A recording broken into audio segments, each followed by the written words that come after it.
ಮೂಲಭೂತ ಸೌಕರ್ಯಗಳಿಂದ ವಂಚಿತರಾದ ಬೆಳತಡಿ ಜನತೆ. ಇದು ಗದಗ ಜಿಲ್ಲೆಗೆ ಸಂಬಂಧಪಟ್ಟ ಗ್ರಾಮ. ಬೆಳತಡಿಯ ವ್ಯವಸ್ಥೆ, ಬೆಳತಡಿ ಗ್ರಾಮಸ್ಥರ ರೈತರ ಗೋಳು ಕೇಳೋರು ಯಾರು? ಮೂಲಭೂತ ಸೌಕರ್ಯಗಳಿಂದ ವಂಚಿತರಾದ ಬೆಳತಡಿ ಜನತೆ. ಇದು ಗದಗ ಜಿಲ್ಲೆಗೆ ಸಂಬಂಧಪಟ್ಟ ಗ್ರಾಮ. ಬೆಳತಡಿಯ ವ್ಯವಸ್ಥೆ ಇದು. ಬೆಳತಡಿಯ ಗ್ರಾಮಸ್ಥರ ರೈತರ ಗೋಳು ಕೇಳೋರು ಯಾರು ಅನ್ನುವಂತಹ ಪ್ರಶ್ನೆ ಇದೆ. 6 ವರ್ಷಗಳಾದ್ರೂ ಕೂಡ ಈ ಕಡೆ ತಲೆ ಹಾಕಿಲ್ಲ ಶಾಸಕ ಎಚ್.ಕೆ. ಪಾಟೀಲ್. ಭೀಕರ ಬರಕ್ಕೆ ತಲೆ ಮೇಲೆ ಕೈ ಹೊತ್ತು ಕುಳಿತಿರುವ ಅನ್ನದಾತರು. ಆದ್ರೂ ಕೂಡ ರೈತರ ಕಷ್ಟಕ್ಕೆ ಕ್ಯಾರೆ ಎನ್ನದ ಅಧಿಕಾರಿಗಳು, ಗದಗ ಅಧಿಕಾರಿಗಳು. ಇನ್ನು ಆರೋಗ್ಯ ಕೇಂದ್ರಕ್ಕೆ ಎಂಟ್ರಿ ಕೊಟ್ರೆ ಅನಾರೋಗ್ಯ ಗ್ಯಾರಂಟಿ.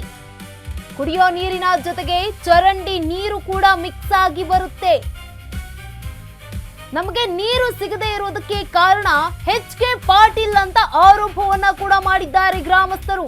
ಕೈ ಸರ್ಕಾರದಿಂದ ಬಂಜಾರ, ಬೋವಿ, ಕೊಡವ ಸಮುದಾಯಕ್ಕೆ ಮೋಸ ಆಗಿದೆ. ಒಳ ಮೀಸಲಾತಿ ಹೆಸರಿನಲ್ಲಿ ನಮ್ಮನ್ನ ಕೊಂದಿದೆ ಕಾಂಗ್ರೆಸ್ ಸರ್ಕಾರ ಅಂತ ಆಕ್ರೋಶವನ್ನ ವ್ಯಕ್ತಪಡಿಸಿದ್ದಾರೆ.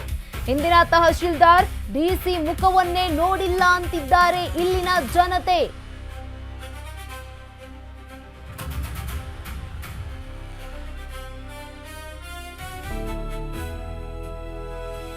ಮೂಲಭೂತ ಸೌಕರ್ಯಗಳ ಕೊರತೆ ಅಂತೂ ಭಾಳ ಐತಿ. ಇಲ್ಲಿ ಆರೋಗ್ಯ ಕೇಂದ್ರ ನೋಡಿದ್ರಿ ಅಂದ್ರೆ, ನೀವು ಬೆಳದಡಿ ಆರೋಗ್ಯ ಕೇಂದ್ರ ನೋಡಿದ್ರಿ ಅಂದ್ರೆ ಮೂಲಭೂತ ಸೌಕರ್ಯ ಎಷ್ಟೈತೆ ಅನ್ನೋದು ನಿಮ್ಗೆ ಗೊತ್ತಾಗ್ಬಿಡುತ್ತೆ. ಗೌರ್ಮೆಂಟ್ ಆರೋಗ್ಯ ಕೇಂದ್ರ ಐತಿ, ಪ್ರಾಥಮಿಕ ಆರೋಗ್ಯ ಕೇಂದ್ರ. ಅಲ್ಲೇ ಡೈಲಿ ಡಾಕ್ಟರ್ ಬರ್ತಾರ, ಗುಳಿಗಿಲ್ಲ, ಔಷಧಿಲ್ಲ. ಆಮೇಲೆ ಆರೋಗ್ಯ ಕೇಂದ್ರ ಸುತ್ತಲೂ ಕಸ ನೋಡಿಬಿಟ್ರಿ ನೀವು, ಏನಿಲ್ಲ ರೀ, ನಾಗಾವಿಗೋರಿ ಅಂತ ಒಂದು ಚೀಟಿ ಬರ್ದು ಕೊಡ್ತಾರ, ಹೆಸರಿಗೆ ಅಷ್ಟ ಅದನ್ನ ಇಟ್ಟಾರ್ರಿ. ಆ ನಾಗಾವಿ ಚೀಟಿ ಆಮೇಲೆ ಅದ್ರ ಸುತ್ತಮುತ್ತನ ಆ ಮನೆಗಳದಾವು, ಗಟ್ರ ಇದೆ. ಆ ಆರೋಗ್ಯ ಕೇಂದ್ರನ ಅದು ರೋಗ ಹಚ್ಚೋ ಕೇಂದ್ರ ಆಗೈತ್ರಿ. ನಾವು ಪಿ.ಡಿ. ಅವ್ರಿಗೆ ಮನವಿ ಮಾಡಿದ್ವಿ, ತಲಾಟಿ ಅವ್ರಿಗೆ ಮನವಿ ಮಾಡಿದ್ವಿ, ಸ್ವಚ್ಛ ಮಾಡ್ರಿ ಅದನ್ನ ಅಂತಂದು. ಆರೋಗ್ಯ ಕೇಂದ್ರದ ಮುಂದೆ 2 ಗಟಾರ ನೋಡಂಗ ಇಲ್ರಿ. ಅವು 2 ಗಟಾರನು ತುಂಬಿ ಹರಿತಾವ್. ಆಮೇಲೆ ಅಲ್ಲಿದ್ದ ಆದ್ರಿಂದ ಅನೇಕ ರೋಗ ರುಜಿನಗಳ ಹರಡ್ಯಾವ್ರಿ. ಅಲ್ಲಿ ಸಿಕ್ಕಾಪಟ್ಟಿ ಜನ ಹಾಸ್ಪಿಟ್ಲಿಗೆ ಸಹಿತ ಅಡ್ಮಿಟ್ ಆಗ್ಯಾರ. ಪಿ.ಡಿ.ಓಗೆ, ಗ್ರಾಮ ಪಂಚಾಯತಿಗೆ ಅರ್ಜಿ ಕೊಟ್ಟಿವಿ, 2-3 ಸಲ ಮನವಿ ಮಾಡ್ಕೊಂಡಿವಿ.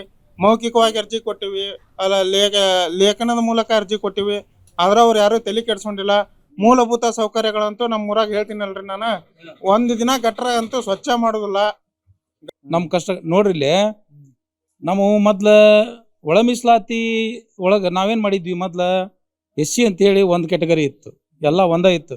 ಈಗ ಮತ್ತು ನಮಗೆ SC ಒಳಗನ ವಿಂಗಡಣೆ ಮಾಡಿದ್ರು, ABC ಅಂತೇಳಿ. ನಮ್ಮ ಮಕ್ಕಳಿಗಂತ ಈಗ ಸಾಲಿ ಕಲಿಸ್ಬೇಕು, ಏನು ಬಿಟ್ಟು ಬೇರೆ ಕಡೆ ಎಲ್ಲರ ದುಡಿಯಾಕೆ ಕಳಿಸ್ಬೇಕು ಅನ್ನೋದು ಗೊತ್ತಾಗೋಲ್ರಿ. ಯಾಕೆ ಏನು ಸಮಸ್ಯೆ ಆಗಿತ್ತು? ಅದರಿಂದ ನಮ್ಮ ಜನರಿಗೆ ಭಾಳ ತೊಂದರೆ ಆಗ್ಯದ್ರಿ. ABC ಮಾಡಿಂದ ಅದು ರೋಸ್ಟರ್ ಪದ್ಧತಿ ತಂದ್ರು ಅವರು. ABC ಅವರೆಲ್ಲ ನೌಕರಿ ಆಯ್ತು, ಆಮೇಲೆ ಹಾಸ್ಟೆಲ್ ಒಳಗೆ ಸತೆ ಮಕ್ಕಳನ್ನ, ಸಣ್ಣ ಮಕ್ಕಳ ಸತೆ ಅವರ ಯಾರು AB ಅವರ ಸೆಲೆಕ್ಷನ್ ಹಾಕತ್ತಾರ. ನಮ್ಮ ಮಕ್ಕಳನ್ನ ತೊಗೊಳಕತ್ತಿಲ್ಲ. ಆಮೇಲೆ ನೌಕರಿ ಆದರೂ ಹಂಗೆ AB ಅವ್ರನ್ನ ತೊಗೊಳಕತ್ತಾರೆ, ಅವ್ರನ್ನ ತೊಗೊಳಕತ್ತಿಲ್ಲ. ನಾವು ಮತ್ತು ನಮ್ಮ ಮಕ್ಕಳು ಸಾಲಿ ಕಲಿಸೋದು ಬಿಡ್ಬೇಕು. ಈಗ ನಾವು ಬೇರೆ ಕಡೆ ದುಡಿಯಾಕೆ ಕಳಿಸ್ಬೇಕು ನೋಡ್ರಿ. ಆಮೇಲೆ ಗುಳೆ ಹೋಗ್ಬೇಕು.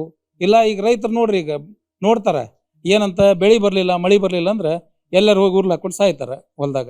ಹೋದ ವರ್ಷನೂ ಏನು ಜಾಸ್ತಿ ಸಾಧಾರಣ ಮಳೆ ಇತ್ತು. ನಮ್ದು ತೋಟ ಇದೆ, ಆಲ್ರೆಡಿ ಬೋರ್ವೆಲ್ ಒಳಗೆ ನೀರು ಬತ್ತು ಹೋಗ್ತಾ ಇದೆ.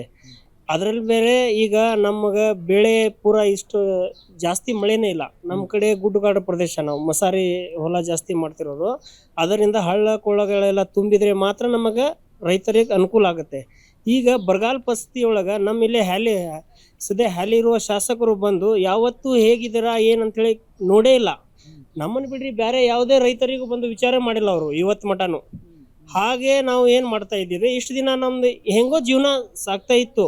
ನಮ್ದು ಜನ ಏನಂದರೆ ಒಂದು ಸ್ವಲ್ಪ ದಿನ ಗುಳೆ ಹೋಗ್ತಿದ್ರು, ಸ್ವಲ್ಪ ದಿನ ಇಲ್ಲೇ ರೈತಾವಳಿ ಮಾಡ್ತಿದ್ರು. ಈ ವರ್ಷ ತುಂಬಾ ಬರಗಾಲ ಆಗಿಬಿಟ್ಟಿದೆ.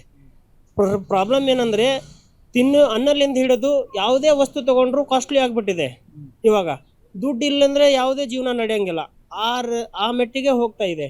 ಅದ್ರಾಗ ಬೇರೆ ಈ ಗೌರ್ಮೆಂಟ್ ಬಂದು ಮೊನ್ನೆ ರೋಸ್ಟರ್ ಪದ್ಧತಿ ಅಂತ ಹೇಳಿ ತೆಗೆದು ಸಣ್ಣ ಮಕ್ಕಳ ಹಾಸ್ಟೆಲಲ್ಲಿ ಹಾಕಿ ನಾವು ಗುಳೆ ಹೋಗ್ಬೇಕಂದ್ರೆ, ಈಗ ಆ ರೋಸ್ಟರ್ ಪದ್ಧತಿ ತಗೊಂಡ್ರಲ್ಲಿ ರೋಸ್ಟರ್ ಬಿಂದು ಅಂತ ಇಟ್ಟಿದ್ದಾರೆ.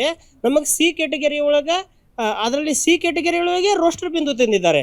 ಅದರಲ್ಲಿ ನಮಗೆ 63 ಜಾತಿಗಳನ್ನು ಸೇರಿ C ಕ್ಯಾಟಗರಿ ಮಾಡಿದರೆ ಒಂದು ಲೆಕ್ಕಕ್ಕೆ ಏನೋ ಇತ್ತು.